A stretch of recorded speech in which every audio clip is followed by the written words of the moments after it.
এই গাড়ি হচ্ছে পিস্টনের সাউন্ড ছিল আগে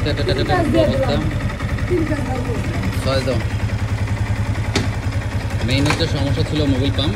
এই মোবিল পাম্পের কারণে মোবিলটা না ওঠার কারণে পিস্টনটা যায় দেখায়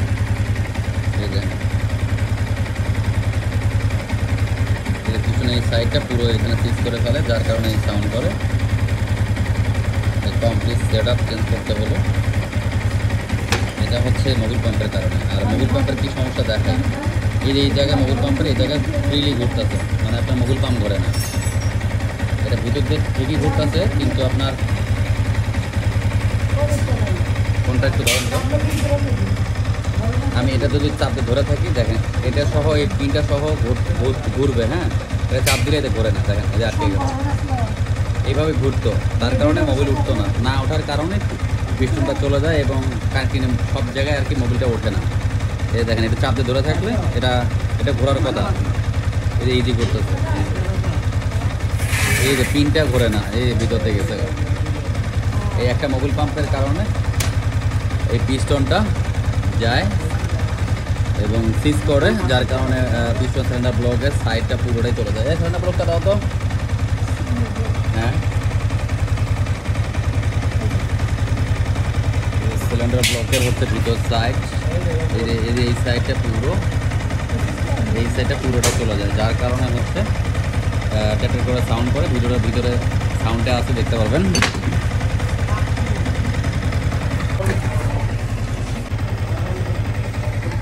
এই হচ্ছে বাইকের গাড়ি হচ্ছে কমপ্লিট, বডি কিট লাগানো হবে এবং সাউন্ডটা আগে দেখাছিলাম।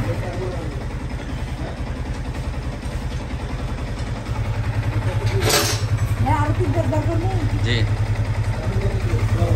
এই সেই মোবিল পাম্পের কারণে আসলে এটার এই অবস্থা খারাপ হয়ে পিস্টন চলে যায়। এর সাথে আপনার চেঞ্জ করতে হলো কি টাইমিং সেন্টার দাও তো।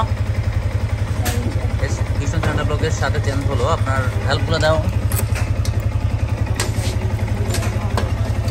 মানে অবশ্যই মানে দেখেন, cylinder block complete set up, Mobil pump লাগছে, ভ্যালভ লাগছে, ওয়েল সিল ভ্যালভের গার্ডার, টাইমিং চেঞ্জ, এই ধরনের একসাথে জিনিসগুলো সেট আপ দেওয়া হলো এবং গাড়ি আগের মতোই আবার যে সাউন্ড ফিরে চলে আসলো। আপনার ভিডিওর মধ্যে সাউন্ডটা দেখতে পারবেন।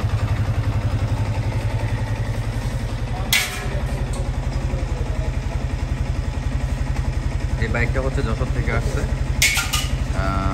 এটা সার্ভিস করার জন্য। এটা যশোরের বাইক, আর এটা হচ্ছে আপনার রংপুর থেকে আসছে। এই বাইকটা আসছে রংপুরের থেকে, মানে রংপুর বলতে উত্তরবঙ্গ থেকে আমাদের গাড়িটা চলে আসে।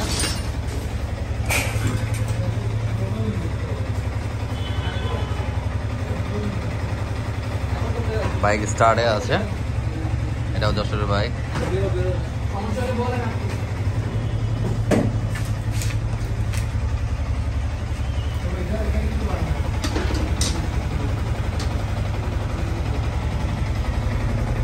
বাইকের সাউন্ড ইনশাল্লাহ অনেক আগের থেকে অনেক, মানে যত চলবে তত ধীরে ধীরে আরও ভালো বেটার আসবে। যাই হোক, গাড়ি মোবিল পাম্পটা যাওয়ার কারণ হচ্ছে গাড়ি অতিরিক্ত গরম ছিল, গরমের কারণে মোবিল পাম্পটার ওই জায়গাটা ছেড়ে দেয়, প্লাস্টিকের জায়গাটা থাকে। তো এটাই হচ্ছে সমস্যা ছিল। অতিরিক্ত গাড়ি ওভারহিট হওয়া ভালো না, গরম হওয়ার কারণে অনেক ধরনের অনেক প্রবলেম করতে পারেন।